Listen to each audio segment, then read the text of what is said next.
ہمارے چینل میں خوش آمدید۔ چلیں شروع کرتے ہیں آج کی کہانی۔ میں خواجہ سرا تھا، پر میں ایک لڑکا بن کر رہتا تھا۔ کوئی میری کمی کے بارے میں نہیں جانتا تھا۔ جب میں ایک مولوی کے گھر کے اوپر والے کمرے میں کرائے پر گیا، کچھ ہی دن گزرے تھے کہ مولوی کی بیٹی حاملہ ہو گئی اور اس نے سب کے سامنے کہہ دیا کہ اس کے پیٹ میں میرا بچہ ہے، جبکہ میں نے اسے اب تک دیکھا تک نہیں تھا اور نہ ہی میں سب کو اپنی حقیقت بتا سکتا تھا۔ تبھی مجبوراً مولوی نے میرا اس سے نکاح پڑھوا دیا۔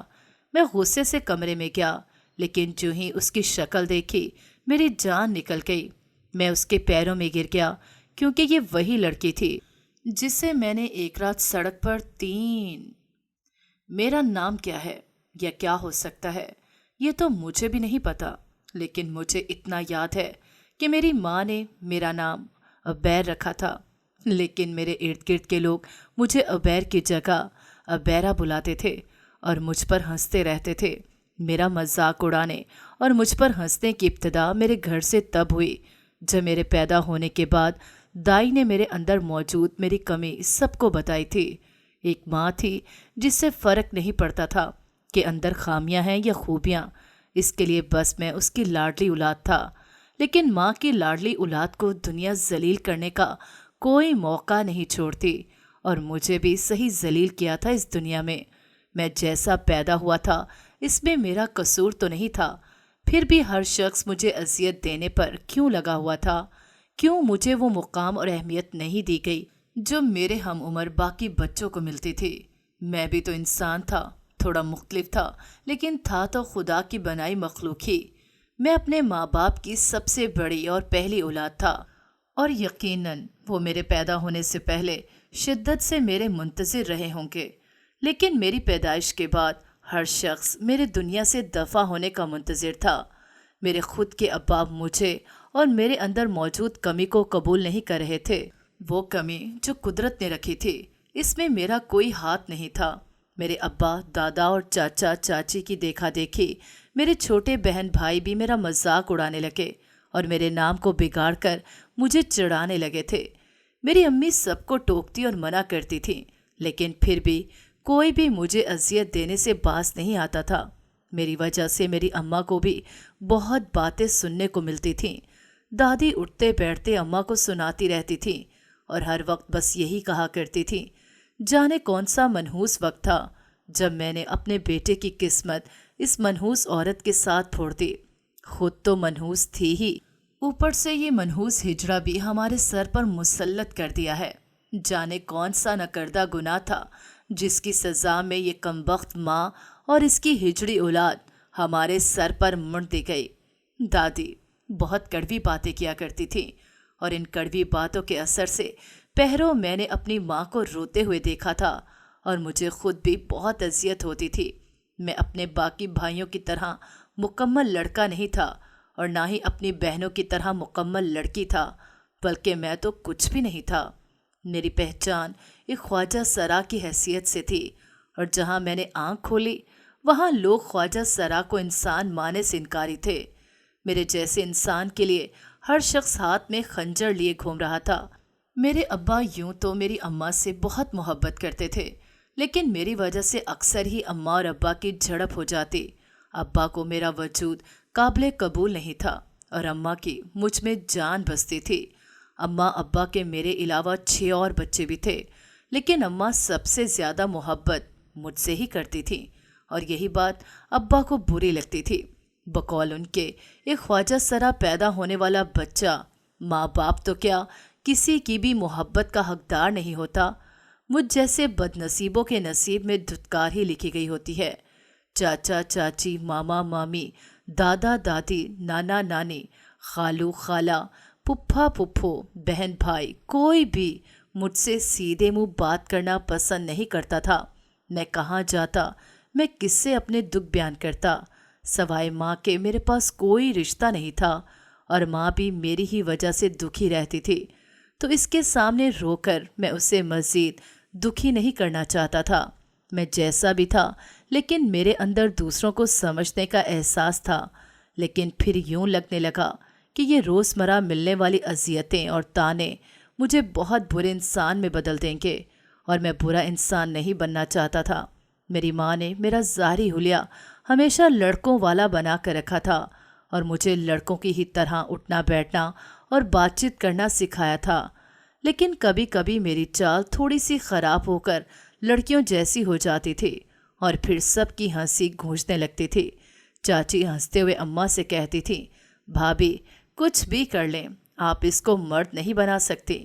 میں جیسے جیسے بڑا ہو رہا تھا مجھے یہ تانے تشنے نشتر کی طرح چبھنے لگے تھے اور مجھے غصہ بھی آنے لگا تھا، لیکن میرا غصہ بہت معمولی اور نازک سا ہوتا تھا جسے کوئی بھی سنجیدہ نہیں لیتا تھا۔ میری زندگی ایک اچھوت کی زندگی تھی۔ مجھ سے بات کرنا، میرے ساتھ کھیلنا اور میرے ساتھ کھانا کوئی بھی نہیں کھانا چاہتا تھا۔ ایک بار میری ماں اور ابا کے بیچ بہت زیادہ لڑائی ہوئی تھی اور ظاہری سی بات تھی اس لڑائی کی وجہ میں ہی تھا۔ ابا چاہتے تھے کہ مجھے میرے جیسے لوگوں کے ساتھ رہنے کے لیے بھیج دیا جائے کیونکہ وہی جگہ میرے لیے ٹھیک ہے۔ میں گھر اور فیملی کے ساتھ رہنے کے قابل نہیں ہوں۔ ابا مجھ سے ضد آ گئے تھے۔ وہ کہتے تھے کہ آس پڑوس سے لوگ اور ان کے رشتہ دار ان کا مذاق اڑاتے ہیں اور وہ مزید ان مذاق اڑاتی نظروں کو برداشت نہیں کر سکتے، لیکن میری ماں کو تو کسی بھی چیز کی پرواہ نہیں تھی۔ دنیا کیا کہتی ہے، میری ماں کو اس سے کوئی لینا دینا نہیں تھا۔ وہ ہمیشہ مجھے اپنے پیروں تلے چھپا کر محفوظ رکھنا چاہتی تھی، لیکن ابا ٹھان چکے تھے کہ وہ مجھے اپنی نظروں اور گھر سے اوجھل کر کے ہی چھوڑیں گے۔ میں پیدائشی خواجہ سرا تھا، لیکن تھا تو ابا کی ہی اولاد، لیکن ابا ماننے سے انکاری تھے اور دادی کہتی تھی کہ ایسا ہجرا میرے بیٹے کی اولاد نہیں ہو سکتا۔ دادی تو اماں پر الزام لگانے سے بھی باز نہیں آتی تھی، لیکن ابا اماں پر بہت یقین کرتے تھے اور یقین سے زیادہ محبت کرتے تھے۔ اگر میں ان کی اولاد نہ ہوتا تو ان کی زندگی میں سکون ہی سکون ہوتا۔ ان کی زندگیوں میں جتنی بھی بے سکونی تھی میری ہی وجہ سے تھی۔ ابا کو اماں سے محبت تھی، لیکن میرا وجود قطعاً برداشت نہیں تھا، اور ایک دن جب اماں سو رہی تھیں تو ابا اور دادی نے چپکے سے ہیجروں کی ٹولی کو بلا لیا تاکہ وہ مجھے لے جائیں۔ ابا کا منصوبہ تھا کہ ایک بار وہ مجھے لے جائیں پھر اماں کو وہ خود ہی سنبھال لیں گے۔ ابا اور دادی نے مجھے بہت ڈرایا دھمکایا اور اس ٹولی کے ساتھ زبردستی بھیجنا چاہا تھا، لیکن میں تو ہیجروں کی اس ٹولی کو دیکھ کر ہی ڈر گیا تھا۔ وہ بہت عجیب سے اور خطرناک نظر آ رہے تھے۔ ان کو دیکھتے ہی میں نے فوراً سے چلانا شروع کر دیا اور میری چیخوں پکار سن کر اماں جاگ گئی تھیں اور گھبرائی ہوئی کمرے سے باہر آئی تھیں، اور پھر سب نے دیکھا ایک اکیلی ماں کیسے اتنے لوگوں کے سامنے میرے لیے ڈٹ کر کھڑی ہو گئیں۔ وہیں کھڑے کھڑے اماں نے اسے گھڑی فیصلہ کیا کہ وہ مجھے لے کر وہ گھر چھوڑ کر چلی جائیں گی، اور پھر اماں سچ میں جانے بھی لگی تھیں، لیکن ابا نے منت سماجت کر کے روک لیا تھا۔ دادی تو کہہ رہی تھیں جانے دو ہیجڑے اور اس کی ماں کو، لیکن ابا کے دل میں اماں کے لیے محبت کا دریا بہتا تھا جو کبھی کم نہیں ہو سکتا تھا۔ ابا اماں کے بغیر نہیں رہ سکتے تھے اور اماں میرے بغیر نہیں رہ سکتی تھیں، اور یوں ابا کو ہی کمپرومائز کرنا پڑا۔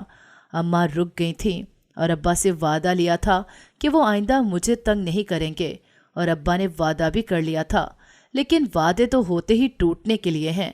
ابا وعدے کے باوجود چاہ کر بھی میرے لیے اپنی نفرت کو نہیں چھپا سکے تھے۔ اس گھر میں ہر دوسرا بندہ مجھے ذہنی اذیت دیتا تھا۔ میرے لیے اس دنیا اور زندگی کے پاس سوائے ذلت کے کچھ بھی نہیں تھا۔ زندگی عذاب تو تھی ہی، لیکن ایک دن تو حد ہی ہو گئی۔ اس وقت میں کوئی 10 سال کا تھا جب ایک دن میری بہنیں گڑیا گڑیا کھیل رہی تھیں تو ان کی گڑیا ٹوٹ گئی، اور پھر وہ رونے لگیں کہ دلہن کس کو بنائیں گے۔ میرے ابا اسی وقت گھر آئے تھے اور میری بہنوں کے رونے پر پریشان ہو گئے، اور پھر جب وجہ پتہ چلی تو انہوں نے فوراً سے مسئلے کا حل نکالا تھا۔ ایک باپ بیٹی کو خوش کرنے کے لیے اپنی دوسری اولاد کو تکلیف دینے پر راضی تھا۔ ابا نے کہا ابیر کو پکڑ کر دلہن بنا دو، ویسے بھی وہ ابیر کم اور ابیرہ زیادہ ہے۔ اور پھر کیا تھا، میری بہنوں نے مجھے پکڑ کر میرے منہ پر میک اپ تھوپنا شروع کر دیا۔ اماں اس وقت گھر پر نہیں تھیں تو مجھے بچانے والا کوئی بھی نہیں تھا۔ میں رو رہا تھا اور سب ہنس رہے تھے۔ میری بہنوں نے مجھے دلہن بنایا تو پاس کھڑے ابا نے آواز دے کر گھر کے باقی سب لوگوں کو بھی بلا لیا اور پھر میرا خوب تماشا لگایا گیا۔ میں تو چھوٹا سا بچہ تھا، اس تماشے سے ڈر گیا تھا اور اٹھ کر لڑکیوں والے کپڑوں اور جولری میں ہی گھر سے باہر بھاگ گیا۔ میں بھاگتا رہا اور سب کے کہہ کے میرے پیچھا کرتے رہے۔ میں خوف زدہ سا بھاگتا ہوا جانے کہاں سے کہاں نکل چکا تھا۔ مجھے ہر نظر سے خوف آ رہا تھا اور پھر میں بھاگتے بھاگتے ایک ویران اور سنسان سڑک پر گر گیا اور پھر میں نے کچھ لوگوں کو وہاں آتے دیکھا۔ ان لوگوں کا حلیہ بھی بہت عجیب تھا۔ وہ بالکل ویسے ہی تھے جیسا اس وقت میں تھا۔ میرا اور ان کا حلیہ بالکل ایک جیسا لگ رہا تھا۔ میں نے ان لوگوں کو اپنے قریب آتے دیکھا تو میں ڈر گیا تھا۔ ان میں سے ایک مرد نما عورت میرے پاس آئی اور میرے سر پر ہاتھ رکھ کر ہمدردی سے مجھ سے رونے کی وجہ پوچھی، اور جانے مجھے کیا ہوا کہ میں نے ایک بار پوچھنے پر ہی اپنی ساری کہانی انہیں سنا دی۔ میری کہانی سن کر اس مرد نما عورت نے اپنے ساتھیوں کی طرف دیکھا اور پھر مجھے ساتھ چلنے کو کہا اور میں اٹھ کر ان کے ساتھ چل پڑا تھا۔ وہ مجھے اپنے ساتھ ایک گاڑی میں بٹھا کر اپنے گھر لے آئی، جہاں ان سب کی طرح ہی بہت سے مرد نما عورتیں ادھر ادھر گھوم رہی تھیں، اور وہاں پہنچ کر مجھے پتہ چلا کہ مجھ میں اور ان سب میں خدا نے ایک ایسی کمی رکھی ہے جو ہمیں ایک جیسا بناتی ہے۔ وہاں سب کے سب لوگ میرے جیسے ہی تھے۔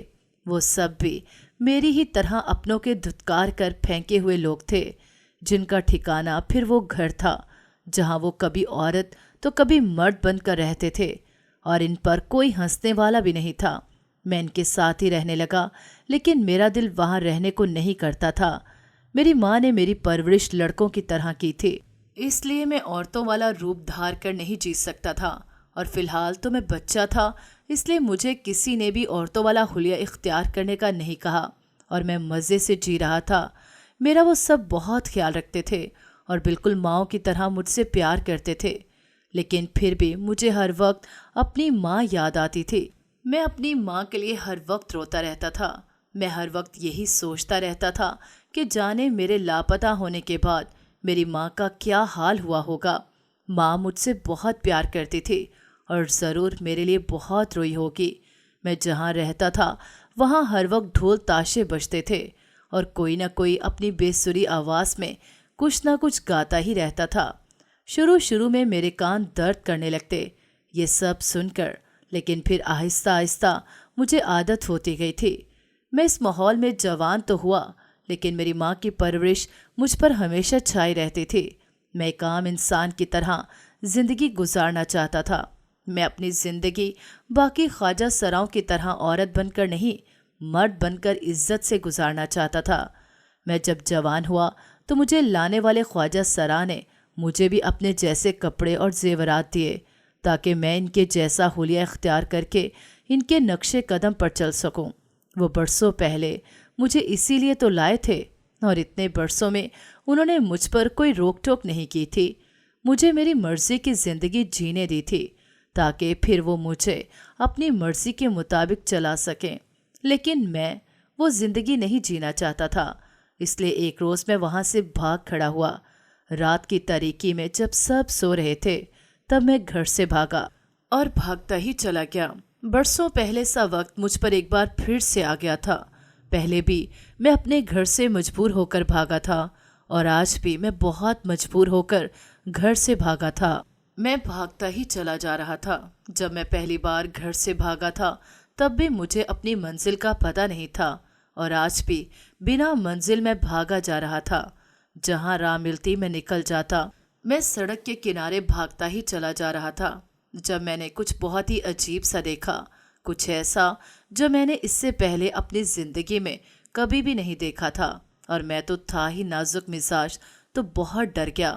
میری آنکھیں خوف سے پھٹی کی پھٹی رہ گئی تھیں، اور میں ڈر کے مارے وہاں سے الٹے قدموں ہی واپس بھاگ کھڑا ہوا، اور اب میں کسی سنسان سڑک پر ہانپتا کانپتا پھر سے بھاگے جا رہا تھا۔ میں نے جو دیکھا تھا اس نے میرے رونگٹے کھڑے کر دیے تھے۔ میں بھاگتے بھاگتے جانے کون سی سمت نکل آیا میں نہیں جانتا تھا، اور ابھی میں تھک ہار کر ایک جگہ بیٹھ گیا تھا۔ میرا سانس دھنکی کی مانند چل رہا تھا اور دل کے دھڑکنے کی رفتار تیز ہو گئی تھی۔ میں وہیں بیٹھا تھا کہ مجھے کہیں سے سسکیوں کی آواز آنے لگی تھی۔ میں نے حیرانی سے ادھر ادھر دیکھا کہ میرے علاوہ وہاں اور کون ہے، تو مجھے کچھ دور ایک شخص بیٹھا ہوا نظر آیا۔ مجھے لگا کہ وہ بھی میری طرح مجبور اور بے بس آدمی ہے۔ میں اٹھ کر ان کے پاس چلا گیا۔ وہ شخص فٹ پاتھ پر گھٹنے پر سر رکھے بیٹھا سسک رہا تھا۔ اس کے دوسرے ہاتھ میں لاٹھی تھی جس کے سہارے شاید وہ چلتا تھا۔ وہ کوئی درمیانی عمر کا شخص تھا۔ میں نے اس کے کندھے پر ہاتھ رکھا تو اس نے سر اٹھا کر مجھے دیکھا، جانے وہ کب سے رو رہا تھا۔ اس کی آنکھیں رونے سے لال ہو چکی تھی۔ مجھے دیکھ کر وہ چونکا تھا۔ میں نے اس سے پوچھا کہ انکل، آپ اس وقت یہاں کیا کر رہے ہیں؟ میری بات سن کر اس شخص نے ایک لمبا سانس لیا اور کہنے لگا، کیا بتاؤں بیٹا، میں دکھوں کا مارا ہوا ہوں۔ میری قسمت میں رونا ہی لکھا ہے اور میں اپنی زندگی کی ہر رات یہاں بیٹھ کر روتے ہوئے گزار دیتا ہوں۔ تم جیسا تھا وہ بالکل تمہاری عمر کا ہی ہوگا۔ 2 سال پہلے میں اور میرا بیٹا یہاں سے گزر رہے تھے جب لٹیروں نے ہم پر حملہ کر دیا اور ہم سے سب کچھ چھین لیا، اور اس ہاتھا پائی میں انہوں نے میرے بیٹے کو ہمیشہ ہمیشہ کے لیے مجھ سے دور کر دیا۔ وہ تو جا کر مال کے حقیقی سے ملا، لیکن میں اس رات کے بعد یہاں روزانہ آ کر بیٹھ جاتا ہوں۔ یہاں مجھے اپنے بیٹے کی آوازیں آتی ہیں، اور کبھی جو پھر کسی کو لٹیرے لوٹنے آئیں تو میں لٹیروں سے بچنے میں مدد کرتا ہوں۔ میں اپنے بیٹے کی طرح کسی اور کو مرنے نہیں دے سکتا۔ تم اس وقت یہاں کیا کر رہے ہو؟ وہ شخص مجھے دکھوں مارا ہوا لگا تھا اور مجھے بھی دکھوں نے لہو لوہان کر کے رکھا ہوا تھا۔ سو میں نے اپنے تمام دکھ دل سے نکال کر اس کے سامنے رکھ دیے تھے۔ اس نے میرے آنسو پونچھے اور مجھے اپنا بیٹا بنا کر اپنے ساتھ گھر چلنے کو کہا۔ اندھے کو کیا چاہیے؟ 2 آنکھیں۔ سو میں اٹھا اور اس کے ساتھ چل پڑا۔ اس شخص کا گھر اس سڑک سے کافی دور تھا۔ ہم تھوڑی دیر چلنے کے بعد کچھ دور کھڑی اس شخص کی گاڑی میں آ بیٹھے تھے۔ اس شخص کا نام مدثر تھا اور میں اسے مدثر انکل کہنے لگا۔ ان کے لہجے میں اس قدر اپناپن تھا کہ میں اس کا گرویدہ ہو گیا تھا۔ گاڑی میں اس کا ڈرائیور بھی موجود تھا۔ ہم دونوں بیٹھے تو ڈرائیور نے گاڑی چلا دی تھی۔ کچھ دیر بعد ہم ایک بڑے سے گھر میں کھڑے تھے۔ وہ گھر بہت زیادہ بڑا اور خوبصورت تھا۔ مدثر انکل نے بتایا کہ ان کی بیوی بیٹے کی پیدائش کے وقت ہی انتقال کر گئی تھیں، اور اس کے بعد وہ اپنے بیٹے کے ساتھ ہی اس گھر میں رہتے تھے۔ جب تک ان کا بیٹا زندہ رہا ان کا گھر خوشیوں اور رونقوں سے بھرا ہوا تھا، لیکن بیٹے کی موت کے بعد جیسے وہاں ویرانیوں نے ڈیرا ڈال دیا تھا۔ میں نے گھوم پھر کر پورے گھر کو دیکھا۔ وہ ایک قابل تعریف گھر تھا جو آنکھوں کو حیران کر رہا تھا، لیکن جس ایک چیز نے مجھے سب سے زیادہ حیران کیا وہ یہ تھی کہ پورے گھر میں مدثر انکل کے مرحوم بیٹے کی کوئی تصویر نہ تھی اور نہ ہی ان کی بیوی کی کوئی تصویر تھی۔ جب میں نے ان سے پوچھا تو انہوں نے اپنی آنکھوں سے آنسو پونچھتے ہوئے کہا، پہلے میں دوسرے گھر میں رہا کرتا تھا، لیکن جن لٹیروں نے میرے بیٹے کو مارا تھا انہیں ڈر تھا کہ کہیں میں پولیس کو کچھ نہ بتا دوں، اس لیے انہوں نے میرے گھر پر بھی حملہ کیا اور اس حملے میں میرا سب کچھ لے گئے۔ جو کچھ بچ گیا میں اسی گھر میں چھوڑ کر اس گھر میں منتقل ہو گیا، اور میں سوچتا ہوں میں بچ کیوں گیا۔ مجھے اپنے بیٹے کے ساتھ ہی مر جانا چاہیے تھا، لیکن شاید میں تم جیسے کئی بے سہاروں کا سہارا دینے کے لیے بچ گیا تھا۔ تم بالکل میرے بیٹے جیسے ہو اور جب تک چاہو تم یہاں رہ سکتے ہو، اسے اپنا ہی گھر سمجھو۔ ان کے دکھوں پر بھی میں بہت دکھی ہوا تھا۔ ان کے دکھ تو مجھ سے بھی زیادہ تھے۔ میں ان کے ساتھ ان کے گھر میں ہی رہنے لگا تھا اور بہت سکون سے رہ رہا تھا۔ مدثر انکل روز صبح اپنی لاٹھی ٹھیکتے ہوئے کہیں چلے جایا کرتے تھے اور رات گئے واپس آتے تھے۔ ان کا کہنا تھا کہ وہ صبح کو کام پر جاتے ہیں اور شام میں وہ جا کر اس سڑک پر بیٹھ جاتے ہیں۔ میں نے بھی ان سے کہا میں بھی ان کے ساتھ رات کو سڑک پر بیٹھ کر لٹیروں کا سامنا کرنا چاہتا ہوں، لیکن انہوں نے انکار کر دیا اور مجھے گھر سے باہر نکلنے سے سختی سے منع کر دیا تھا۔ میں نے ان پر اعتبار کر کے انہیں اپنی اصلیت بتا رکھی تھی، اور میری طرح وہ بھی چاہتے تھے کہ میری اصلیت دنیا سے چھپی رہے، لیکن کبھی کبھار میری چال ڈھال میری اصلیت بتا دیتی تھی۔